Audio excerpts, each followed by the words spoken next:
என்னுடைய அன்பான சகோதர சகோதரிகளுக்கு என்னுடைய பணிவான வணக்கங்கள். இன்றைக்கி ஒரு ஹை வோல்டேஜ் டாப்பிக்கை பார்க்க போகிறோம். ஹை வோல்டேஜ்னு ஏன்னு சொல்கிறேன்னா, எல்லாருக்குமே தொட்டா அப்படி ஷாக் அடிக்கக்கூடிய டாபிக் இது. ஆனால் இதை கொஞ்சம் நல்லா உன்னிப்பாக கவனிச்சிங்கன்னா நான் என்ன சொல்ல வரேன்றது புரியும். இது ஒரு தீர்வாக இருக்குன்னு நான் நம்புகிறேன். அதுக்காக தான் இந்த வீடியோ. புதுசாக பார்க்குறவங்க சேனலை சப்ஸ்கிரைப் பண்ணிக்கோங்க, லைக் பண்ண மறந்துடாதீங்க. அதே சமயத்தில் உங்களுக்கு தோன்றுகிற மேலான கருத்துக்களையும் கேள்விகளையும் கமெண்ட் பாக்ஸ்லையும் டைப் பண்ணுங்கள். ஜாதிகள் இல்லையடி பாப்பா, நம்ம பாரதியார் பாடினது, முண்டாசு கவி பாரதியார் பாடினது.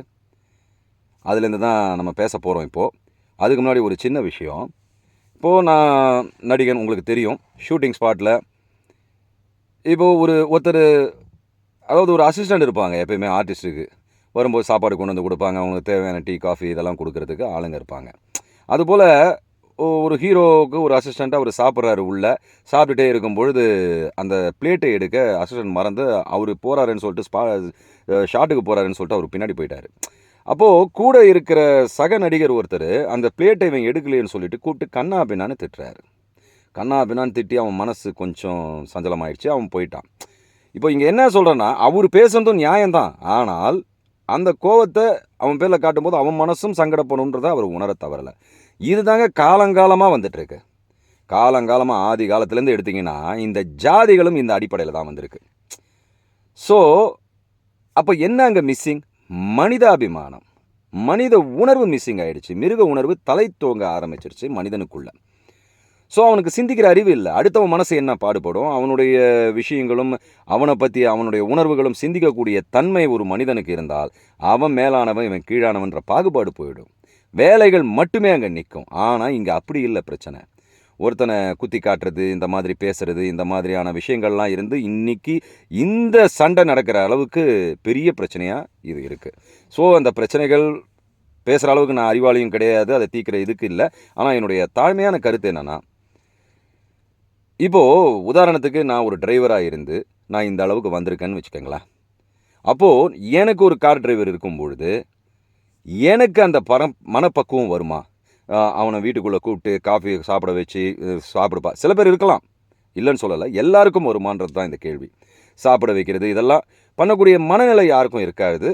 ஆனால் அதுவும் பண்ண முடியாதுன்னு நான் சொல்ல வரேன். அந்த மாதிரி இருக்கும் பொழுது அந்த அந்த ஒர்க் பண்ணுற அந்த ஆள் இவனும் முதலாளியும் ஒன்றா உட்காரும்போது சரிசமமான குணத்தை அவன் மனசில் வந்துடும். இவன் அவனுக்கு வண்டி ஓட்டுறதுக்கு தான் அமர்த்தப்பட்டிருக்கிறான். ஆனால் அந்த வேலையை விட்டுட்டு ஓனர் கூப்பிட்டா கூட போய் அப்புறம் வரேன் அப்படின்னு சொல்கிற மனநிலையும் இருக்குது. இப்படி தான் வேலைகளை வைத்து அந்த சம்பிரதாயம் உருவாயிருக்கும்னு நான் நினைக்கிறேன். ஆனால் இதை மொத்தமாக நம்ம காலி பண்ணணும்னா, இந்த உணர்வுகள்லாம் நம்மக்கிட்ட போனோன்னா, நாம் ஸ்கூலில் படிக்கும் பொழுதே பெற்றோர்களான நாமளும் ஸ்கூலும் இந்த ஒரு பாடத்திட்டத்தை குழந்தைகளுக்கு மனிதாபிமானத்தை கற்றுக் கொடுக்கணும். அதாவது வேலைகள் எப்படி வேணாலும் இருக்கலாம், ஆனால் மனிதாபிமானம்ன்ற ஒரு விஷயம் ரொம்ப மேன்மையானதுன்னு அவங்களுக்கு கற்றுக் கொடுத்தோன்னா அவன் தன்னை போலவே தன்னுடைய மனசு எதெல்லாம் கேட்டால் வலிக்குமோ அந்த வார்த்தைகளை அடுத்தவங்கக்கிட்ட பிரயோகப்படுத்த மாட்டான். வார்த்தைகளில் ஒரு நல்ல இது இருக்கும், நல்ல மனித சமுதாயம் உருவாகும். ஆனால் இன்றைக்கி நாம் சரித்திரத்தை படிக்கிறோம், விஞ்ஞானத்தை படிக்கிறோம், எல்லாத்தையும் கணக்கை படிக்கிறோம், அந்த மொழியை கற்றுக்கிறோம், இந்த மொழியை கற்றுக்கிறோம். ஆனால் பேசிக்கான அந்த மனிதாபிமானம் சொல்லிக் கொடுக்கக்கூடிய ஆட்கள் இல்லை. முதல் பேசிக்கே நீயும் அவனும் சரிசமம், அவனும் மனிதன், உனக்குள்ள உணர்வுகள் அவன்கிட்டையும் இருக்குது, உனக்கு இருக்கிற ஆசைகள் அவன்கிட்டையும் இருக்குது. ஆனால் உங்களுக்குள்ள ஒவ்வொருத்தருக்குள்ளேயும் வேற்றுமை என்னன்னா உங்களுடைய அறிவு வளர்ச்சி தான் வேற்றுமை. அந்த வேற்றுமை நிற்கணும்னா நீங்கள் நிறைய படித்து நல்லா கற்றுக்கிட்டு உங்கள் அறிவை தூண்ட பார்க்கணும், அதில் நீங்கள் முன்னேற பார்க்கணும். ஆனால் அதே சமயத்தில் அவன் அறிவில் தாழ்ந்தவனாக இருந்தாலும், அறிவில் மட்டும்தாங்க தாழ்ந்தவனாக இருக்க முடியும், உடல் ரீதியாக கிடையாது, பிறப்பின் ரீதியாக கிடையாது. அறிவில் தாழ்ந்தவனாக இருந்தால் அவனுடைய உணர்வுகள் காயப்படாதவர் அவனை மென்மையாக பேசி அவனுடைய அறிவையும் உயர்த்த நீ முயற்சி செய்ய வேண்டும்னு சின்ன பசங்களுக்கு கற்றுக் கொடுத்தோன்னு வச்சுக்கோங்க. ஜாதிகள் இல்லையடி பாப்பான்னு பாரதி பாடினது சீக்கிரமே எல்லாருக்கும் புரிய ஆரம்பிச்சிடும். அவன் தொழிலால் தான் அவன் இருக்கானே தவிர அந்த தொழிலை வைத்து அவனுக்கு கீழாக நினைக்காம மனித உணர்வோட அவனை வழிநடத்தக்கூடிய தன்மை ஒவ்வொரு குழந்தைகளுக்கும் வர ஆரம்பிச்சிச்சுன்னு வச்சுக்கோங்க. எதிர்கால சமுதாயம் பாரதியார் கண்ட கனவு மாதிரி நிச்சயமாக அந்த கனவு மெய்ப்பற்றும். பாரதியார் கண்ட கனவு மெய்ப்பற்றும்.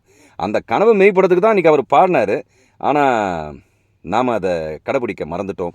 ஏன் காரணம்னா நமக்குள்ள இந்த மனித உணர்வுகள் கெட்டு கொண்டிருக்கிறது. யாரை பார்த்தாலும் அவன் செஞ்சது தான் தப்பு, இவன் செஞ்சது தான் தப்புன்னு குறை சொல்லி கொண்டே இருக்கிறோமே தவிர நம்மிடம் இருக்கும் குறைகளை பார்க்கல.